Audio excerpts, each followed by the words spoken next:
Hey guys, in this video I'd like to give you my first impressions of my brand new 2017 Mazda CX-5.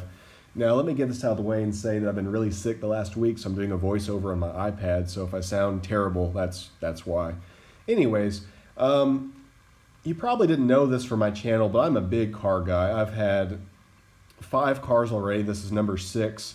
I've had a 1990 Infiniti Q45, a 1996 Lexus LS400, a 1996 Nissan Maxima SE 5-speed manual, a 2001 Toyota MR2 Spider, 2002 Subaru Forester, and now a 2017 Mazda CX-5. So in this video, I'm mainly just going to talk about why I chose the CX-5 over its many competitors. As you probably know, this is a very hot segment, but for me, it wasn't even really a question because I wasn't comparing the CX-5 against a CR-V and a RAV4 and a Rogue. I mean, I just kind of had in my mind the kind of car I wanted, the spirit of the car, you know, just how well it would suit my needs. I wasn't boxed into looking for a crossover. I mean, I was considering like a certified pre-owned Audi S3, a WRX even a Subaru Crosstrek. So I was kind of all over the place, but I eventually settled on the CX-5, and this is why. Now, after really becoming to appreciate the versatility of my Forester over 4.5 years, it was difficult for me to commit to buying a low-slung sedan or wagon.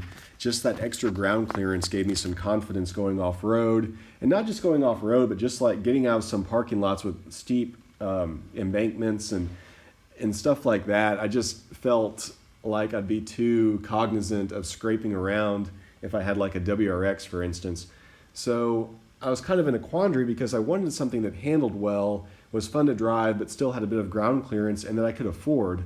That's a pretty small window there. I mean, yeah, you have stuff like the Porsche Macan and whatever, but I mean, let's get real. I don't have that kind of money to spend. So I'm very aware of Mazda and everything they've been doing lately. They've just been on a kick, and I just love that they're putting so much soul into their cars, for lack of a better term. And the CX-5 definitely was on my radar when it came out last year, but I was just kind of hesitant because, okay, it only has 187 horsepower. It's not going to, you know, set the world on fire with the amount of power it has like a WRX would in comparison.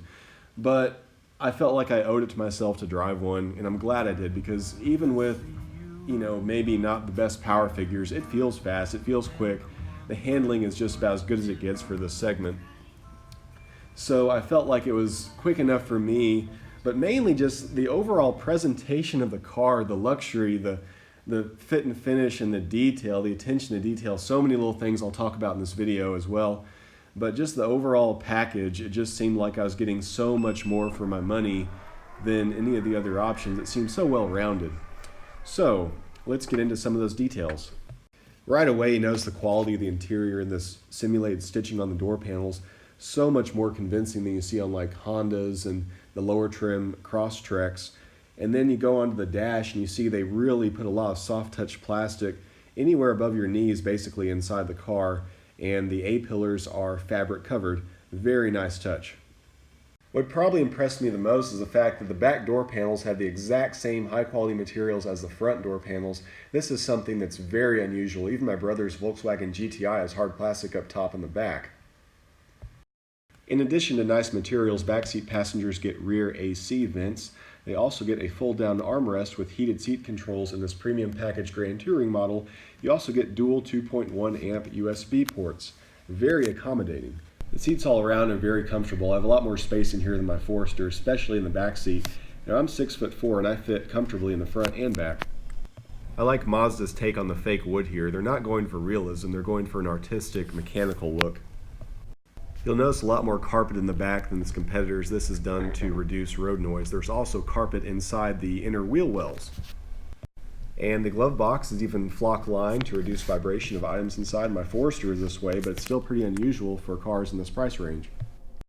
I love that Mazda put in a bottom hinged gas pedal. It gives you just that little bit more control like the German cars have. There's no dead pedal though. About the only thing that's annoyed me so far is if you're in navigation and you change the song on the radio, the car will not tell you what that song is.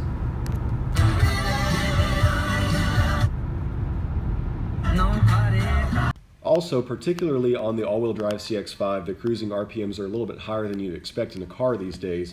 This is due to the all-wheel drive model's rather high final drive ratio.